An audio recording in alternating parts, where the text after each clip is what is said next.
Well, hey there. It's day 9 of our little seed starting adventure. So let's check on the seedling to see how things are going here.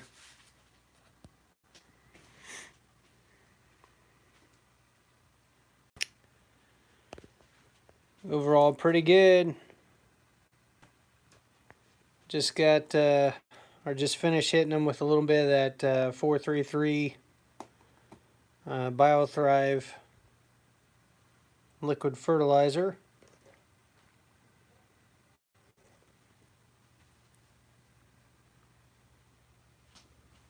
A couple of these are further along. My kale has got the true leaves coming out now. You can kind of see the starts. Tom. I'm doing it for you, man. I almost thought about skipping today. It's been rough today. I was up late last night. I got to bed about close to midnight. And I'm one of the essential employees that still have to go to work. So, anyway.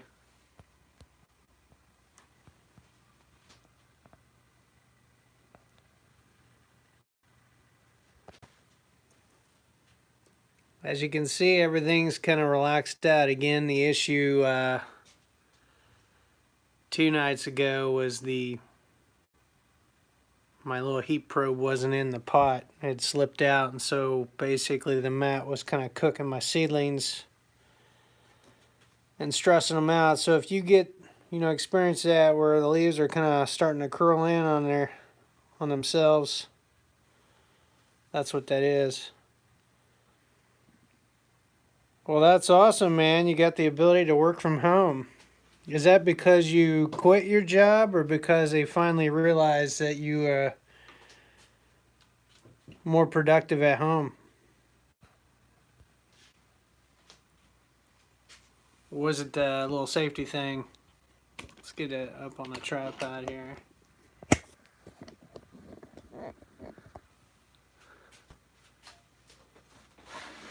I'll show you the other tray of seedlings too. It's kind of interesting. I might have enough room on this table where they won't.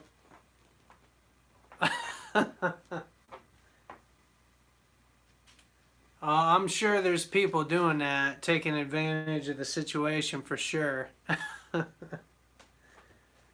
I'm trying to think. I think there was something in the news of a company that kind of quarantined its employees and all this, and come to find out the guy was faking. But you got to kind of err on the side of caution. I know we've got several employees. We have one that missed an entire week last week. Another one that's missed a couple days so far. And then another one that's probably going to miss the rest of this week just as a precaution. Not that they actually have the virus.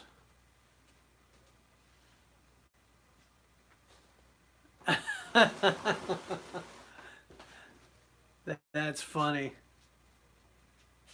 But yeah, it's crazy, man. Let's take a look at this. So these are the ones under the LED lights. And here's my other ones. There's not a ton of difference. These are definitely a little smaller. They haven't grown as much, and there's no true leaves. Oh, I take that back. There's a start of one. Start of another one. But most of them aren't that far along. And part of that's they don't have the benefit of the heat mat.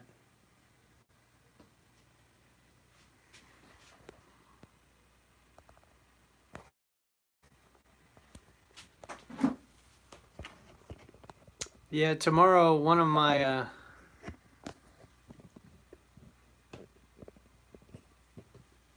yeah, no, I one year I remember one year I had a bunch of brassicas and forget how I labeled them, but I'm watering them. The ink or basically the labels washed out, and I didn't know. I had to wait a little while before I could tell what was what, because they all looked the same. I didn't know, and I didn't label all the individual pots. Um, but typically, as they start growing, definitely you can start telling differences, especially if it's like kale versus like cabbage. Kohlrabi even has a little bit different leaf shape um, than them, but it takes a while. Same with tomatoes.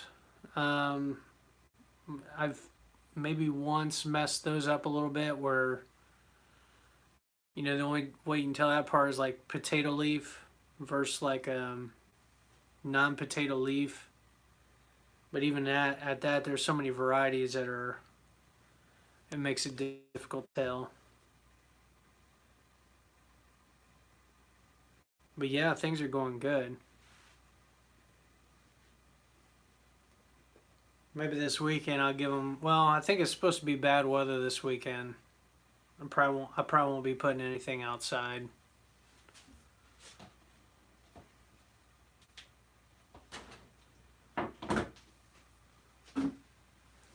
Yeah,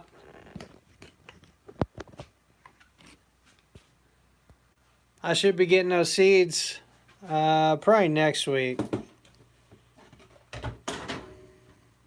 There's the old worm bin.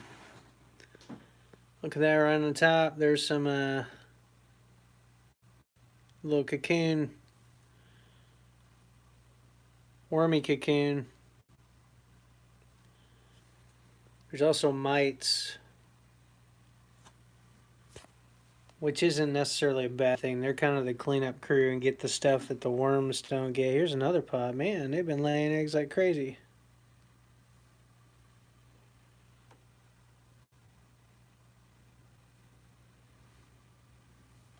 There's another one.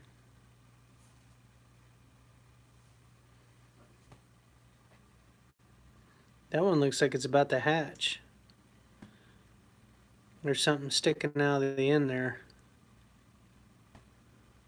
Like a little wormy.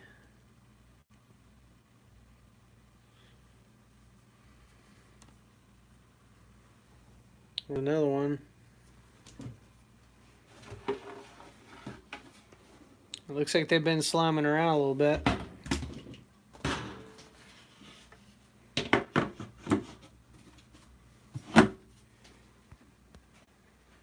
Yeah, so anyway, I got my department. It's just been me and one of the owners. There's two owners of the company I work for, and so in my office is right next to the one owner, and it's just the two of us in our department this week. Everybody else is working remotely. But tomorrow, um, one of my employees, she'll be in do some housekeeping because there's a lot of stuff like paperwork and all that that I'm scanning stuff in so she can do some of the stuff where we have a shipping employee that's scanning in shipping tickets and stuff like that for her to audit. But she's coming in tomorrow to file stuff and basically work on site, and then we'll be more than likely the rest of the week working remotely. Again, originally they were going to let me do that one day a week, and then my boss kind of changed his mind and kind of insisted that he'd really like me to be on site with him. So, you know, that's okay. That's just the way that's going to be. So, had my brother-in-law over tonight. We've been helping him with the kids. They were over tonight, had dinner with us, and things aren't going too well where he's working. It's been really slow. Oh, I'm about to fix some plants here.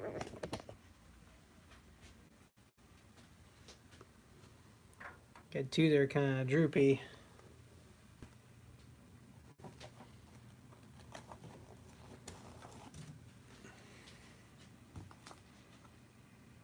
And I'll have that where some of these, for whatever reason, not. I mean, it's not in bad shape. But when I start seeing that, what I need to do is push a little dirt around it.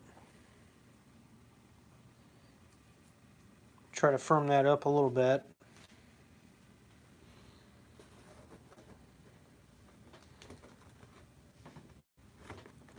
And we get another one here. Same deal. Looks pretty good, but that stem is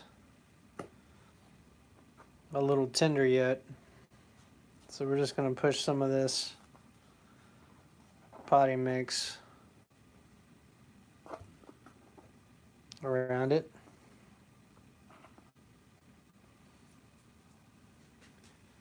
Actually, what I might do is switch positions. Like this one's pretty stout. Maybe put that guy over here. And put this in where it's getting a little more direct light.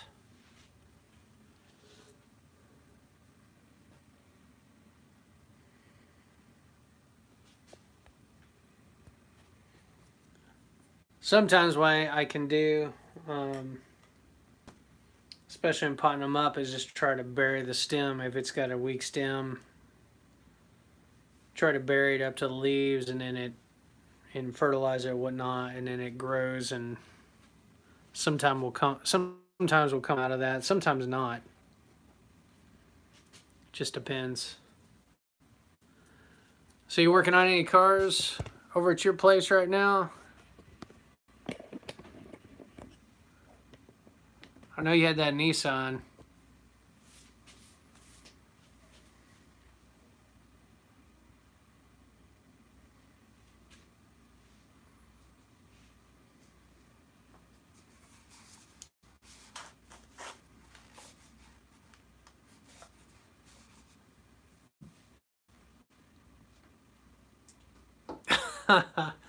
No, I was asking you if you had if you were working on any cars right now,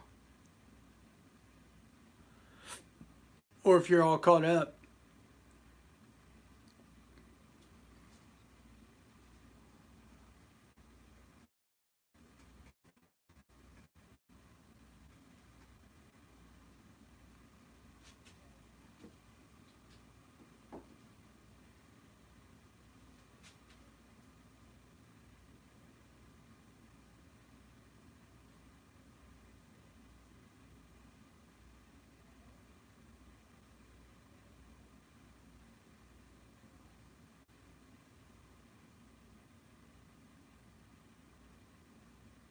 We still haven't picked up that car yet.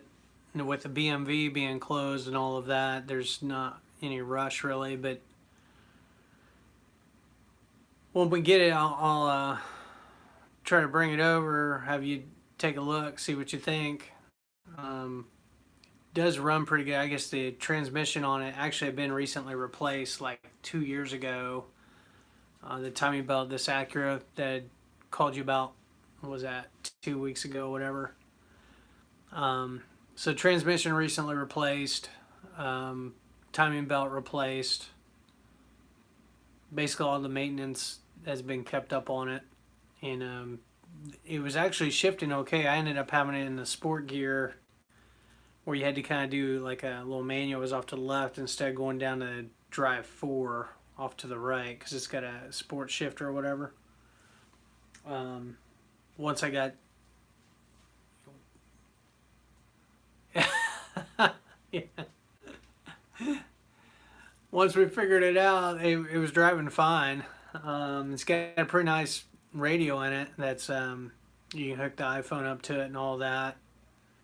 It looks like he's got a mic that's wired up on the steering wheel where he, apparently was doing calls from the car or whatever. I think he works for a bank and drives between branches, so he's put a lot of miles on it over the years, but again, it's kept up with everything.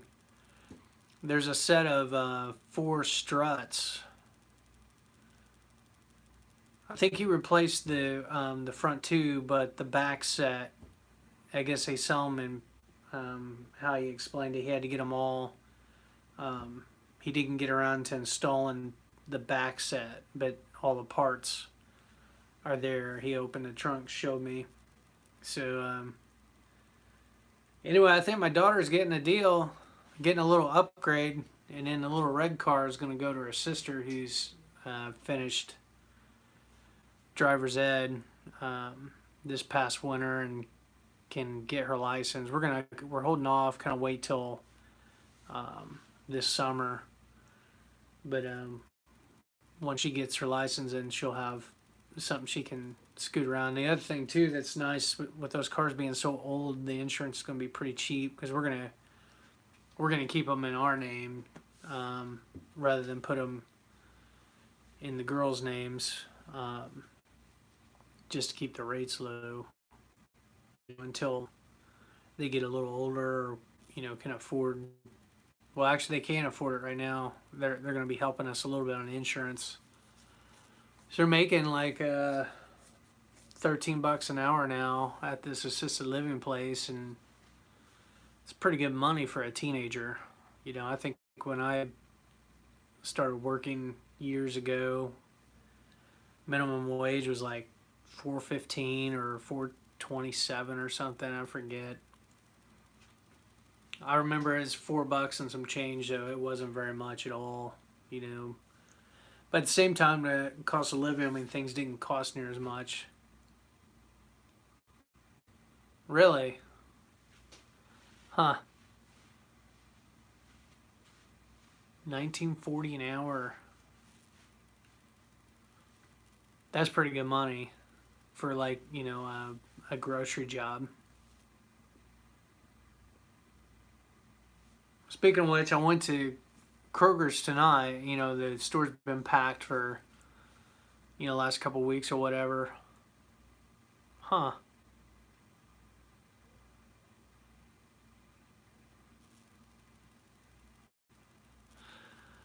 Anyway, at 12, getting midnight last night, was wearing on me. My sister looked at that before she started pursuing her LPN. She thought about working at the Aldi's warehouse there, and then ended up getting hired on with Mercy Health. I think it's something else now. They got another like merger or something. There's another company. What's it called? I'm not sure, but so anyway, she's working there, doing pretty good. I think she may try to get an additional certification or something like that, but currently working nights, which is a little difficult as far as sleep schedule and all of that. But they see my kids every once in a while. Yeah.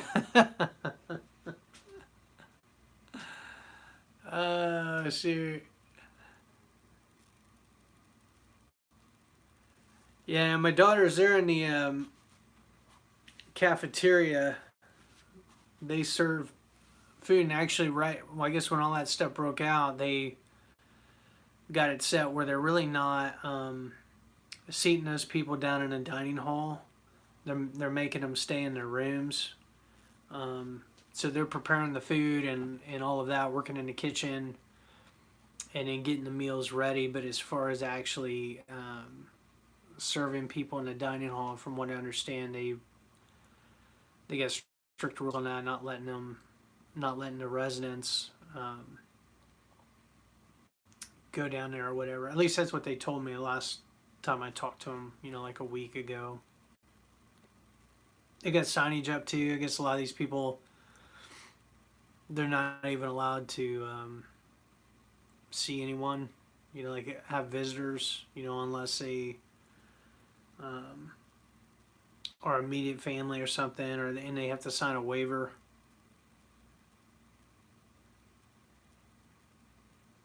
Yeah. Yeah, there's still no, wasn't any TP at Kroger. Actually, all their paper products were sold out, like everything. Napkins, tissues, toilet paper, napkins. I think even the paper plates, I didn't see that whole aisle was empty still. But everything else looked pretty well stocked. Like all the food counters look like they have meat in them again, or maybe they got another shipment and have restocked or finally, caught up with some of the stuff, or maybe people are running out of money.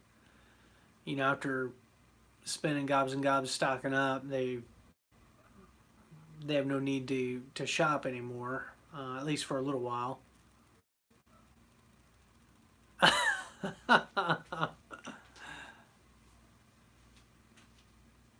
Yeah, it's funny. Yeah, I think I mentioned this before, but we've got some friends back in Indiana that were doing, they call it family cloth. And apparently, it's reusable toilet paper is what it is basically, and they've got these cloth strips, and I get some people make it where it's very similar to like a toilet paper roll, except it's a roll of cloth strips. And I don't know if they're buttoned together or how they get them, but they pull one off, they use it, and then they drop it into a container that either has some kind of sanitizer or whatever, and then they do laundry, right? And they're washing that stuff, dry it, and then reuse it. And so I don't know. It's a real thing. I think it's called family cloth.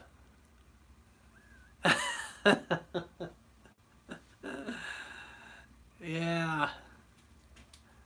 So, but I mean, that's an idea. I mean, worst case scenario, just break out some old T-shirts, man, and you know what I'm saying? Like, rip them up into strips. Instead of shop towels, you got some toilet paper, reusable, recyclable toilet paper. Um, Take that shirt, do your business, and then you can sanitize it. Now, I think what they do is they make sure. I don't know. It's probably not something.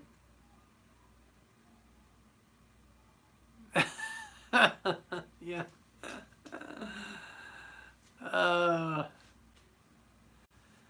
but anyway, we got options. I mean, I got a lot of old T-shirts. Um, Kids have got old clothes. I mean, worst case scenario, we got clothing we can use if it came down to that. Then we got there's a bunch of lambs here out in the backyard. Um, so once that gets growing, we could use that too. So funny.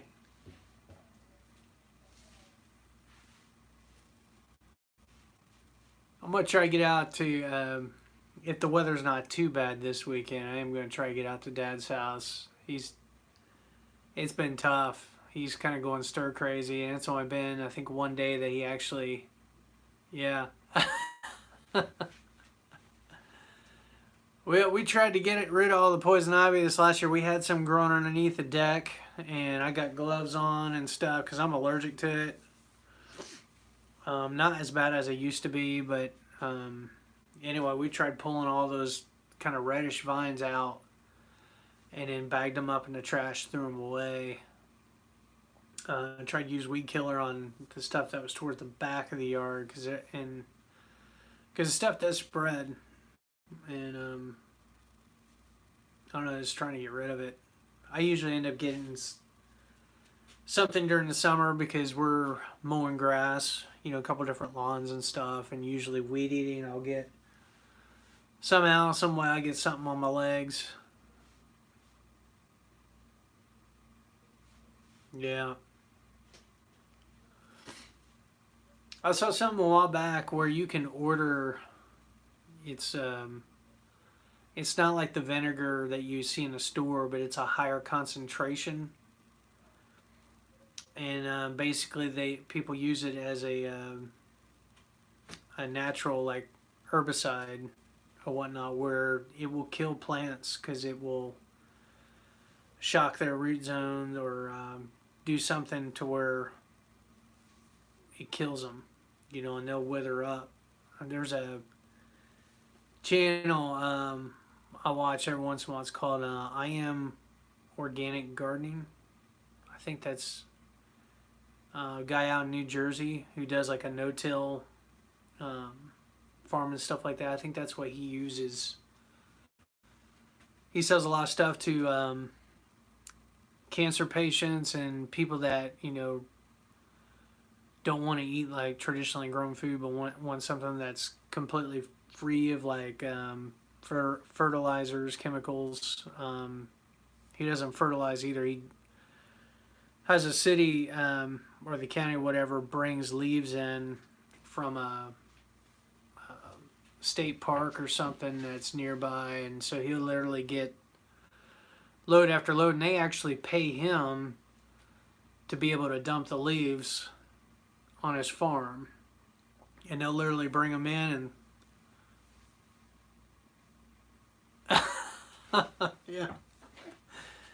yeah, antifreeze will kill a dog too. Oh my goodness.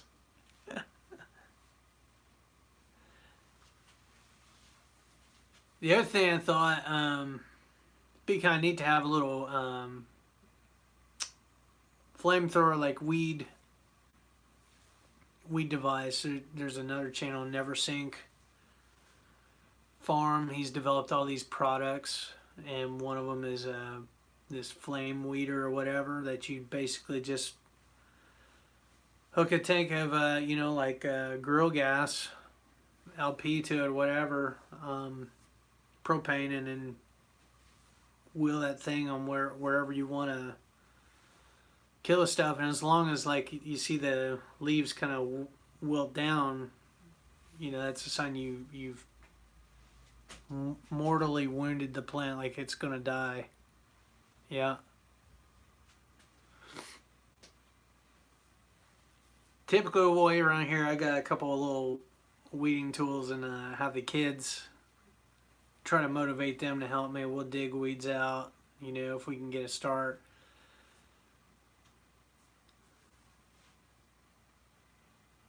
Yeah.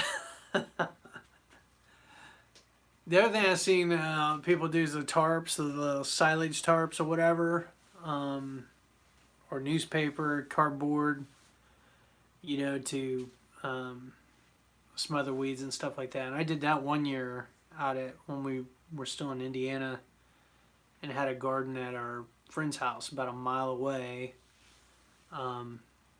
He got a bunch of refrigerator boxes for me, something. I think that's what we had. And where I wanted to do a row of tomatoes, we put them all down, and then I took a pot as a template and a box knife and cut my holes where I was going to plant. And then we covered that whole thing with a couple inches of wood chips, and I didn't have any weeds in there at all. It was really nice. It worked out pretty good. Tomatoes did pretty well, and then by the next season, all that stuff was gone. I was amazed. The worms must have gotten it. Totally broke down. Wasn't really any trace of the cardboard there, other than some like tape that hadn't got off one of the boxes, that hadn't decomposed yet or anything like that. So that's another thing you could probably do. I mean, it's a small enough space you got there. You could probably just, I bet you get some cardboard at work and just line that with cardboard if you wanted to kill everything, and then till it. I don't know, or till it, letting everything sprout, and then tilling it again would probably be good, or running, like you said, the flame weeder over it.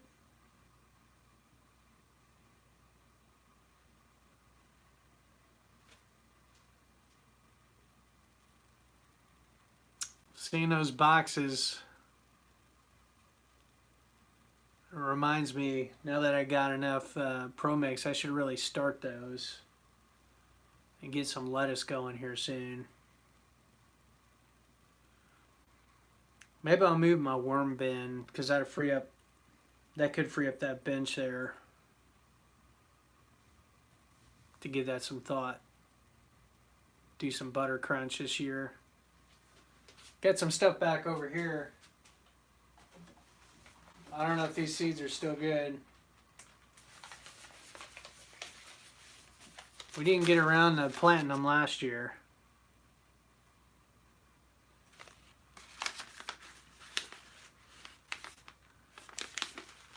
The Lincoln peas. Yeah, butter crunch. Probably the big criticism I get, at least from my family, is that I plant too much at once. You know, like with the butter crunch, we did like 2 20-foot rows. And I mean, literally, I was pretty liberal with the seed. Like, we tilled up the surface, like went like 2 inches down to get it kind of cultivated. And then I took literally a handful of seed and just kind of walking down the path, covered down, and just took a rake over it to rake it in. And then within a week or two, you know, I had all these sprouts all over the place. But then it all came in all at once, and then we were busy and we couldn't get out there to. There was a lot of it that just probably went to waste. That or Dad grabbed it and gave it away. That's one thing being over here, like not really knowing how truly productive things are, because Dad and my sister being on site there, they got access to it 24/7. You know, so as stuff's coming in, they're picking stuff off, whatnot. Even like the tomatoes and all of that. Though Dad was pretty good. He would, if he saw a really big one and he thought that maybe I'd want to save for seeds, he would try to set that aside.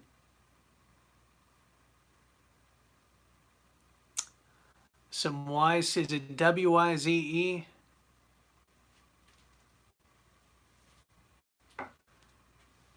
Yeah, what I should do is set up one of those cameras and not tell my family. And then I can see what Dad's doing out there. See if he's using weed killer or not. Because that was one thing. He's kind of old school. Farm boy, and they used, you know, chemicals and stuff growing up, and along with other stuff. But that was something that was that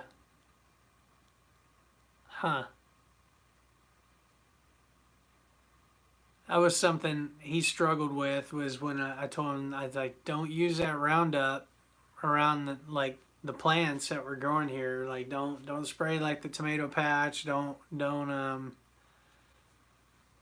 just don't use it, because that stuff gets in it stays in the soil. That stuff doesn't break down easily, and I don't even want to eat a trace of that. You know, as far as the stuff that I'm growing now, you know, stuff we buy commercially, it's got corn and sugar and, you know, these fillers that we just can't control, and it's just part of it. Yeah. Yeah.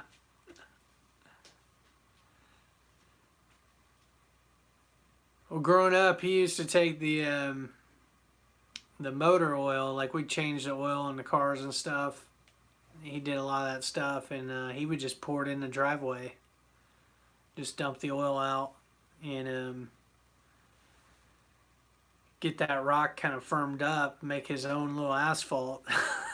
Over time, I mean, it did kind of harden up and cake up and stuff like that, but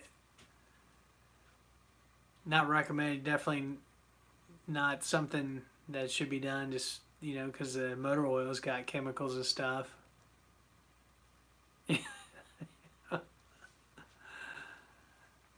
Yeah.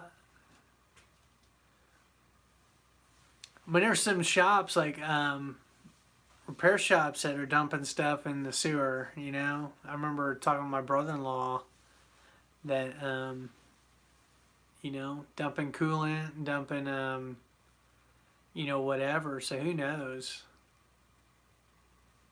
It's crazy. Yeah, I have to check those Waze cameras out. It would be kind of neat, especially if like it films it.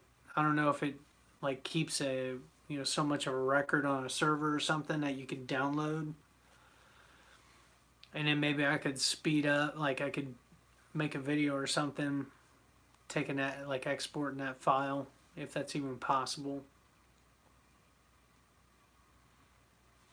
Speed it up like a time lapse where I could see. Huh.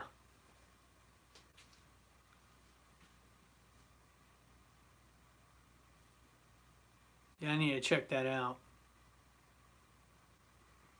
I saw where Dunham's, the sporting goods store, they've got trail cams that are pretty cheap that you can set up and all that, but those don't stream. I think you'd have to actually retrieve the footage from those cameras. The other thing too, thinking about remote stuff, or stuff you can monitor from the phone. The other thing was with the greenhouse. So my greenhouse is still out there.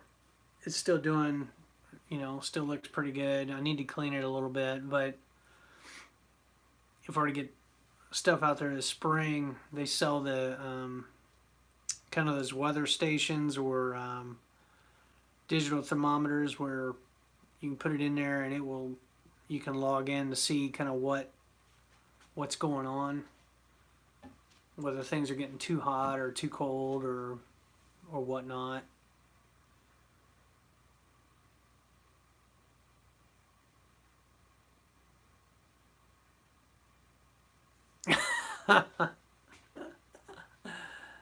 That's hilarious. Might not be a bad idea though, because I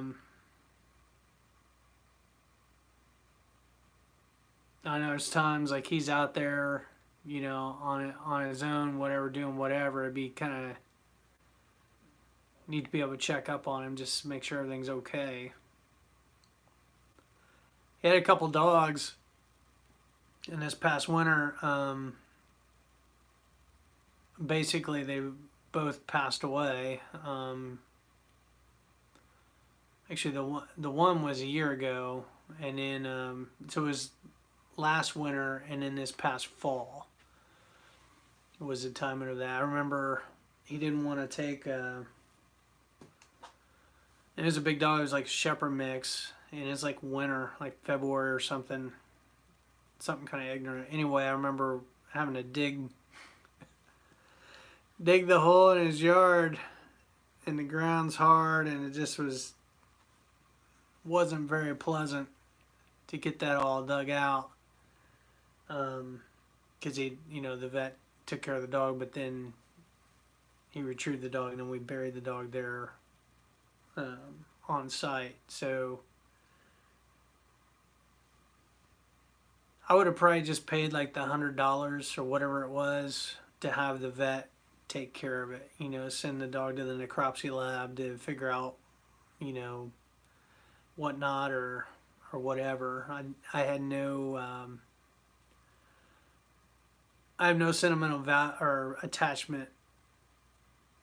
Yeah, and that's another option too, right?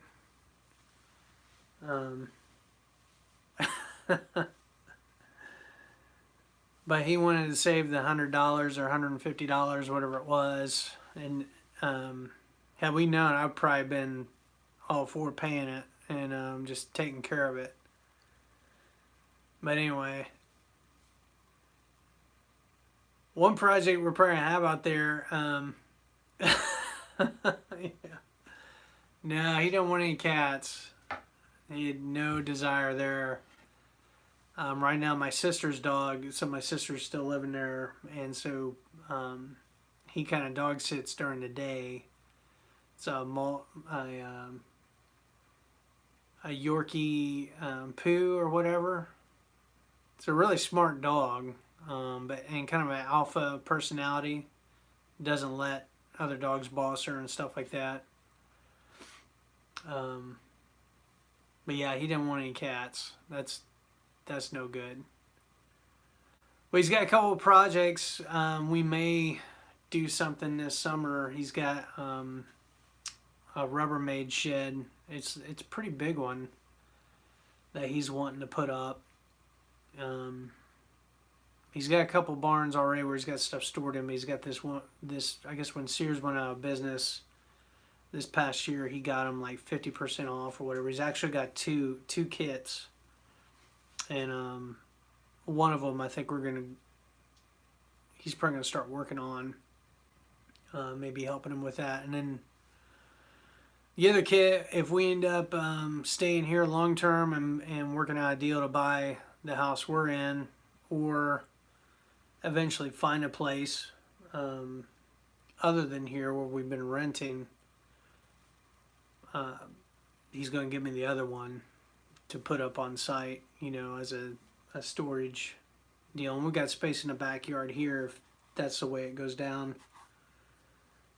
Or we put kind of like lawn equipment and stuff that we don't use a whole lot, at least half the year. So we'll kind of see how it turns out. But anywho, let's see here.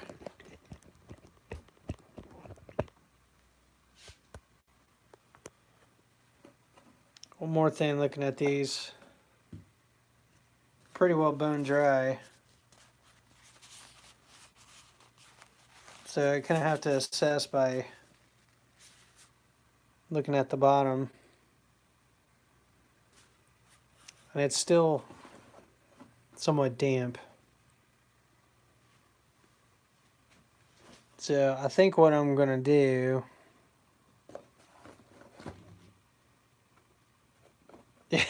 yeah. Actually, I could probably do a video on that. I think I've got all the, I don't have all the ingredients here, actually. I'd have to go over to Dad's house to get the triple 15 or triple 13, whatever it is. But I got the minerals. Are you on their email list? Yeah, that Mittleider, I've been getting emails from the growfood.org or growfood.com. Mittleider, yeah, no, I don't get those. I'm not in that one. This is a place out in Utah or whatever. The guy that kind of took it over for Jacob Mittleider has been running the foundation.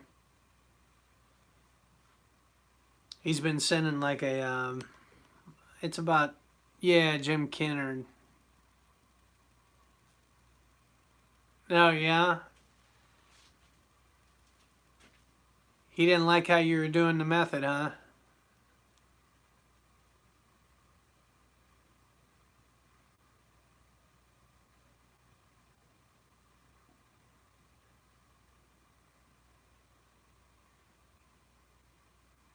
Huh.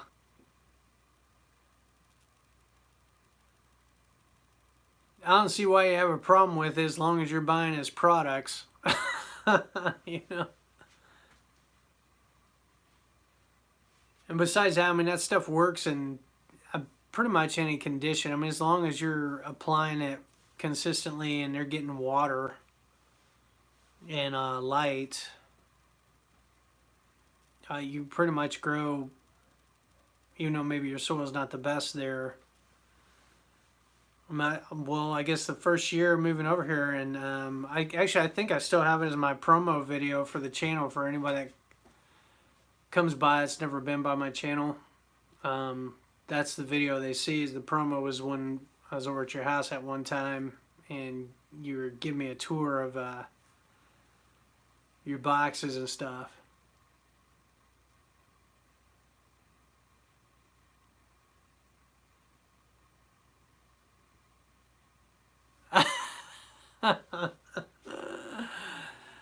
So did he kick you out of the group? Is that what happened?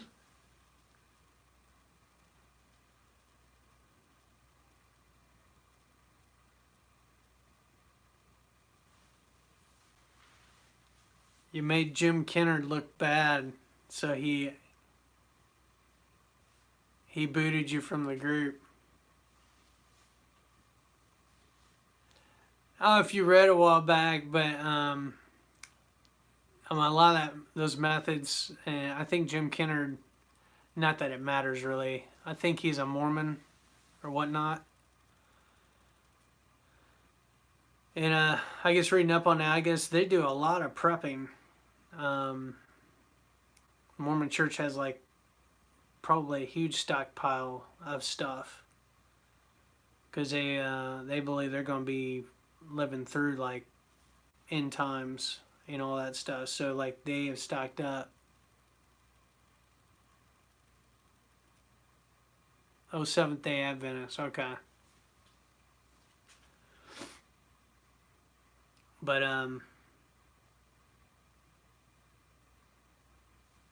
interesting.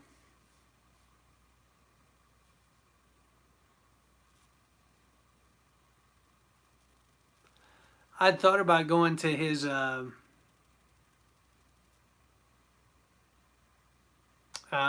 okay.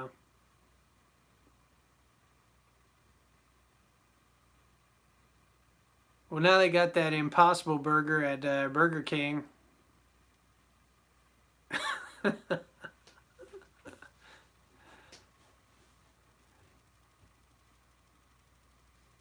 Now, anyway, did you see? I guess they're still doing those camps.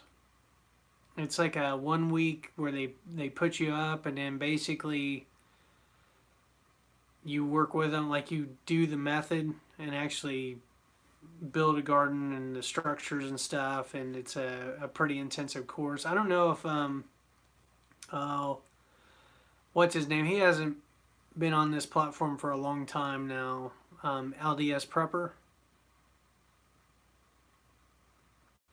He had kind of teamed up with him.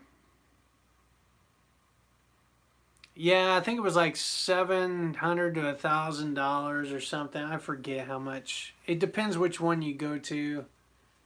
Because I think they got one out in Missouri, and then they had one out in Idaho, where oh really? I didn't know that. Because he was like a he had some great videos on it.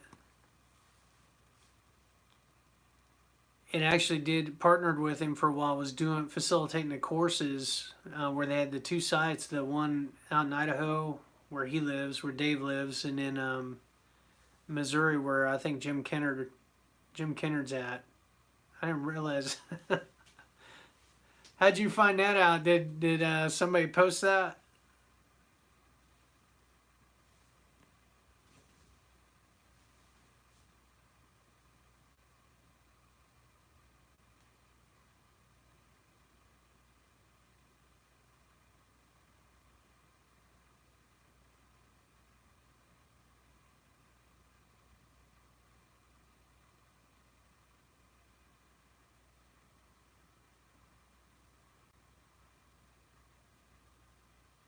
Really?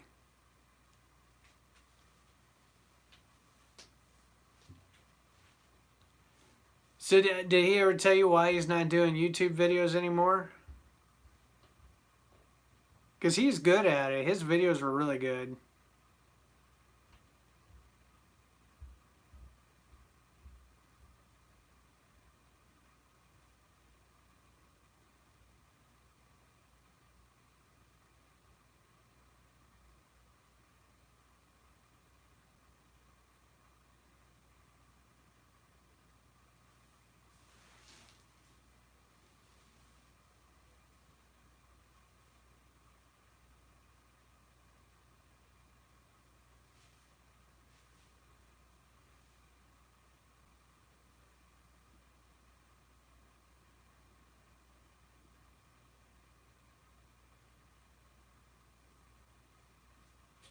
That's terrible, man.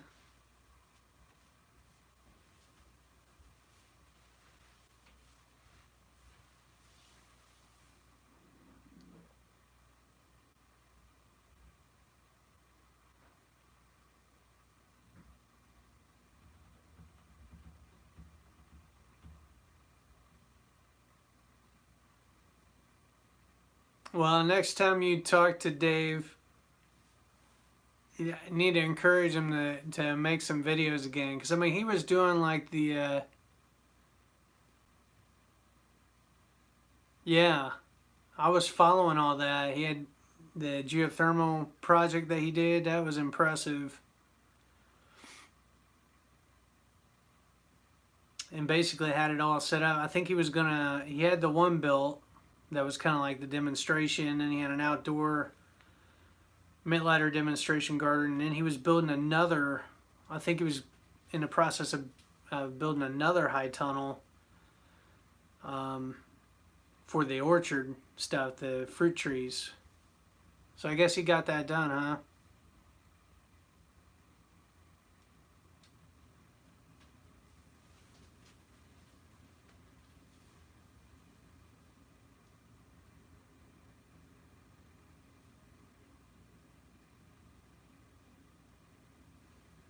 Yeah, he needs to make some videos.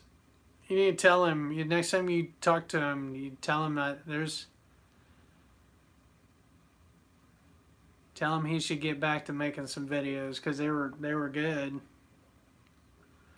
That's I mean, other than watching yours, um, watching his is kind of what got me into experimenting with the Mittleider in the first place.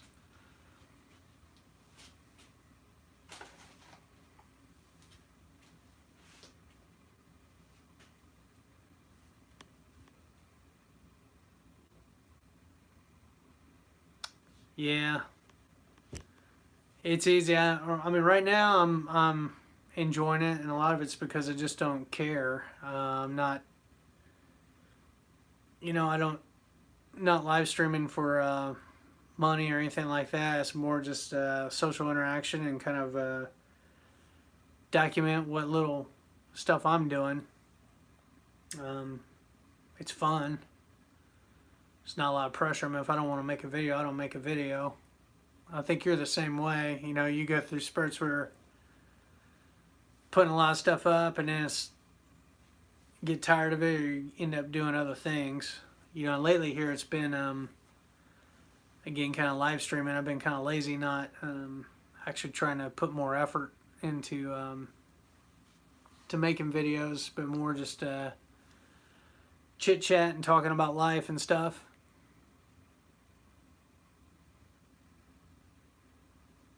Yeah.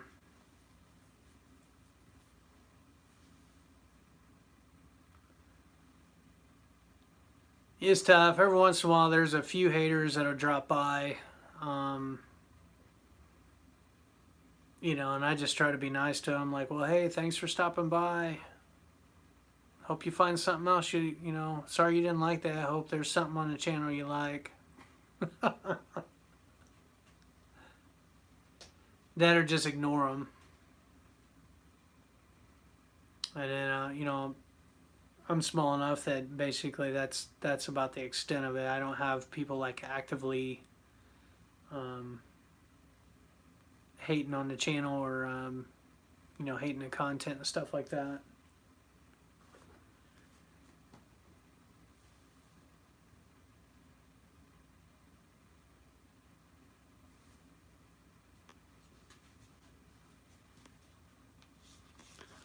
Got one of these blocks.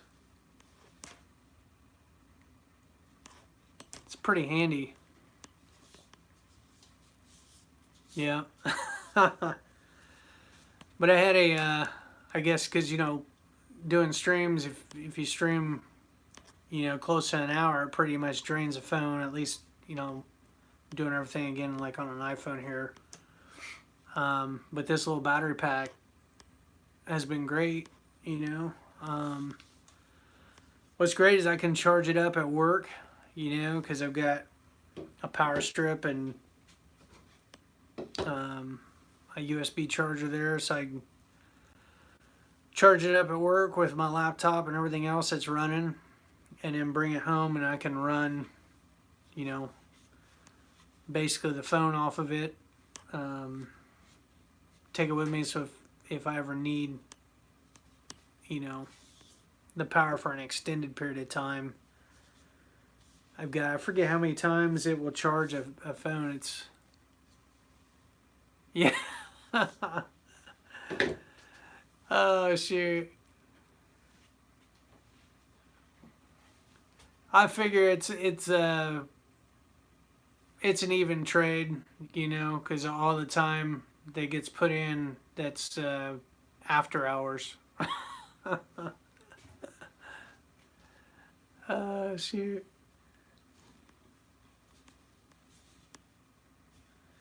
But Anchor makes some pretty good products. It's been pretty good so far.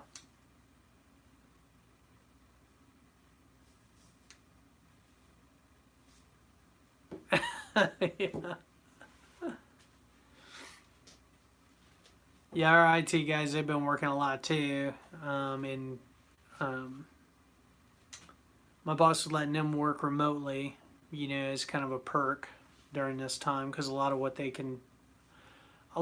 do in terms of their application developers, um, they're both application developers, and he's also got a hardware background, kind of a jack of all trades. He's done a little bit of everything, and has been there like a really long time too. He lives like 10, 15 minutes away, so if something does break down, he can come in pretty quick, and take care of it. But does a pretty good job with everything. So,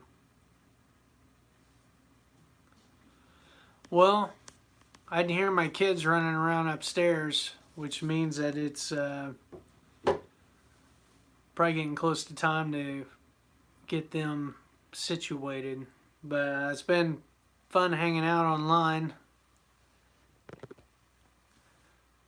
And we'll have to make. I wonder how many days I'll keep going, because this is day 9. I probably want to try to keep things going until these seedlings are outside. I don't know. I may miss a day or two. We'll see what happens.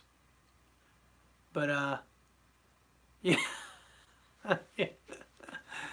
yeah, that's hilarious. But I'll try to get over to your place at some point. When we get that car, I want to get it checked out. Make sure everything's going okay. I may try to get my Buick over to your house at some point too. Like it still runs good, but that belt squeak, it's probably the tensioner is loose or something is going on. That squeak's gotten maybe slightly worse. It's definitely more consistent. Used to it was kind of maybe in the early morning when you first started up the car. Yeah. So probably need to take care of that.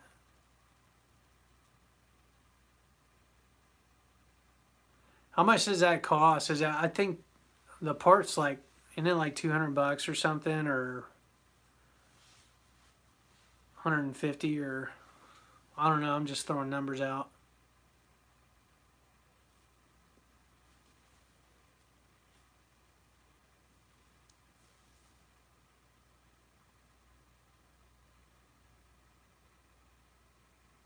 Yeah. Yeah, if you want to text me what you think it'd be to do that, and maybe I can get it over there this weekend, because I don't think we're doing a whole lot. I mean, about everything's canceled. But just to get it checked out, I mean, who knows? Maybe it's not the tensioner. Maybe it's something else. Like maybe there is a bearing or something going out and something, one of the things there on the motor. Um, but yeah, if you want to shoot me some info or whatever, and then kind of go from there. Yep. So. All right, cool, man. Well, hey, I'm gonna get off here, but get those kids tucked in. But I'll catch you next time. Maybe tomorrow. Later.